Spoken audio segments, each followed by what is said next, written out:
Imana yo mu ijuru kuko mbonye umwanya mwiza mu mpaye ukubugwa ubutumwa bwiza. Jewe nitwa Manasi Mutenjwa, nakiriye agakiza muri 51. Imana iracari kumwe nanje. Muri 73 nabaye umukuru w'amasengesho. Muri 84 nabaye pasteur. Ubu mfite imyaka 80. Nemerewe neza cyane kuvuga ijambo ry'Imana. Ngiye kuvuga ijambo ry'Imana twizeye, Imana twizeye, Imana twemeye, Imana yaduhamagaye. Niyo ngiye kuvuga. Hariho ibigirwamana byinshi, hari n'izindi n'abandi bavuga ngo bafite Imana, ariko ngiye kubabwira Imana twemeye. Ni Imana yaremye isi n'ijuru. Imana yaremye isi n'ijuru niyo twemeye. Kandi ngiye kubisoma mu ijambo ry'Imana. Bibiliya iravuga ngo twemeye Imana yaremye isi n'ijuru niwe Kristo Yesu umwami, jambo w'Imana. Dusome muri Yohana n'umurongo wa mbere. Mbere na mbere hariho jambo, kandi jambo uwo yahoranye n'Imana. Kandi jambo yari Imana. Uwo yahoranye n'Imana imbere na mbere. Ibintu byose niwe wabiremye. Ndetse mu byaremwe byose nta na kimwe kitaremwe nawe. Muri we harimo ubugingo, kandi ubwo bugingo bwari umuco w'abantu. Uwo muco uvira mu mwijima, ariko umwijima twawumenya. Iyo niyo Mana twemeye, jambo w'Imana waremye isi n'ijuru. Iyo niyo ijambo rya kabiri, ni Imana yaducunguye. Ijambo rya gatatu, ni Imana yapfuye ikazuka mu bapfuye. Iyo Mana yo mu ijuru, nimba ufite izindi Mana zitari iyo ngiyo, woza kwiyunga natwe ukemera uwo twizeye ijambo w'Imana. Ndasaba mu Bakolosayi ni 10 umurongo wa mbere n'umurongo w'14. Haravuga ngo niwe waducunguje amaraso ye ngo tubone kubabarirwa ibyaha byacu. Kuri 15 ni nawe nshusho y'Imana itaboneka, niwe mfura mu byaremwe byose.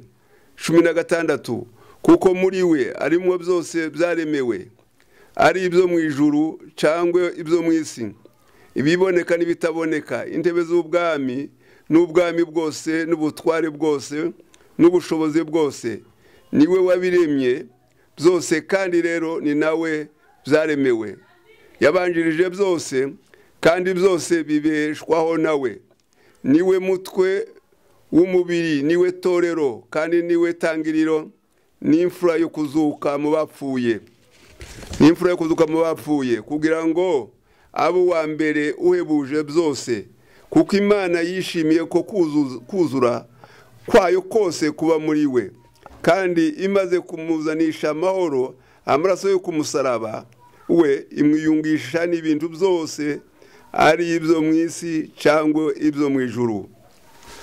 Imana ishimwe. Iyo niyo Mana twemeye, niyo Mana twizeye, niyo Mana dufite, niyo duhamya, niyo Mana dufite, kandi namwe mukuriye kuyizera mukagaruka mukigera Imana yo mu ijuru. Imana yaremye isi n'ijuru, Imana yaducunguje amaraso y'igiciro kinini, Imana yapfuye irazuka. Iyo niyo Mana twizeye. Iyo niyo Imana twizeye. Wo kwizera yindi Mana itariyo tayiriho, wozo kwiyunga natwe ukemera ukaba umukizwa w'Imana w'ijambo ry'Imana. Nawe ukiyunga natwe ukemera jambo w'Imana, jambo w'Imana, kandi korana natwe, kandi iravuga ibana natwe mu ijambo ryayo no mu mbaraga zayo. Paulo yabitanze ubuhamya, aravuga ngo n'Abakorinto ba mbere mu 15 umurongo wa 3, muzi ko nabanje kubaha ibyo nanje nahawe, kumenya yuko Kristo yapfiriye ibyaha byacu, kuko byari byaranditswe, agahambwa akazuka ku munsi wa gatatu nk'uko byari byaranditswe, nanone akabonekera Kefa, maze akambonekera ab12, hanyuma akabonekera bene data basanga 500. Muri bo benshi baracariho n'ubu, ariko bamwe barasinziriye. Yongera kubonekera Yakobo, abonekera n'izindi ntumwa zose, kandi nyuma ya bose nanje arambonekera ni nk'umwana w'icenda. nimba ari yindi mana twizera itarapfuye ikazuka, atari imana yaremye isi n'ijuru, atari imana yaducunguye, ntituyemera. Ariko nakugira inama yo mu ijuru ni imana y'urukundo, imana yitangiye umuntu, imana yapfuye ku musaraba. Iyo dusoye mu ijambo ry'Imana muri Yohana hazavuga ngo kuko imana yakunze abari mu isi cyane byatumye itanga umwana wawe w'ikinege kugira ngo uzomwizera atazorimbuka ahubwo ahabwe ubugingo buhoraho.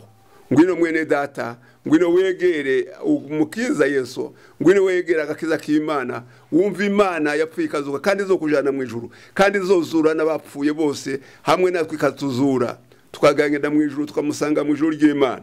Izo nizo mbaraga n'Imana yemeye. Abantu benshi bafite izindi imana z'uburyo bwinshi, natwe twigeze kuzigenda ngo kera zibigirwamana, ariko hanyuma turahindukira tumenye imana yo mu ijuru, imana yo mu ijuru, imana yo mu ijuru. Nimuze mwese abarushe n'abaremerewe, ni ku ijambo ry'Imana rivuga, nimuze mwegereye Kristo Yesu umwami, nimuze mwese abarushe n'abaremerewe, nimuze muzane imitwaro yanyu, arabaruhura arabitegeze, nimuze nimukingura imiryango yanyu, Yesu yinjire. Agakiza k'Imana karacariho n'ubu ngubu, kandi ubuntu bw'Imana burakomeje gufata abantu. Ndabyizeye hamwe n'umwuka wera w'Imana ashobora kugukingurira umuryango, ukumva iryo jambo ry'Imana ikagushika mu mutima, nawe ukaza ukiyunga hamwe n'abantu bizeye imana yo mu ijuru yaremye isi, imana yaducunguye, imana yapfuye ikazuka. Izo nizo nyigisho ntanze kugira ngo abantu bose mubimenye, kandi namwe muze muyunge muri iyo mana. Ndashimiye imana yo mu ijuru mpaye muri uyu mwanya. Imana ibaheze umugisha, ni mu izina rya Yesu, amen.